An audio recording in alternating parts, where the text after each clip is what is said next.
The latest NAPLAN results show that twice as many boys as girls are now seriously failing in writing and numeracy, and that seems to be at every level, 3, 5, 7 and 9, and almost half, which is just under that, 47% of all Year 9 boys fail grammar, and nearly half, 44% of boys in Year 7 fail to reach minimum writing standards.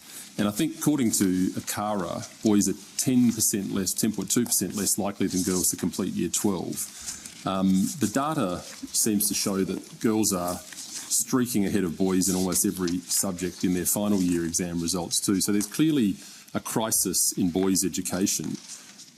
What is the plan to address boys' education crisis, particularly in those early and middle years of school? So there's a few things, and there's other data, of course, which shows boys are outperforming girls in areas like science and maths, and that data is consistent, and has been consistent for quite a few years now.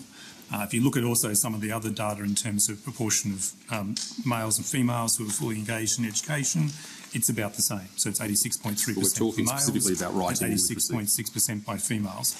Sorry, I thought your question was what are we doing about boys' education? Yep. Is it only about writing you're asking? Well, it's about all, but it's about that as a focus, yeah.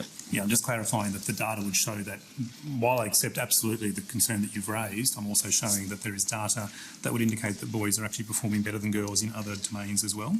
So in terms of that work, states and territories, obviously, in terms of the work they're doing, are focusing very strongly on some of the areas around literacy and numeracy. Some of the things they're doing is introducing things like phonics checks, where in the first year of schooling they will identify boys that might be struggling in areas like reading, and well, particularly reading, and putting programs in, remuneration programs in to support boys.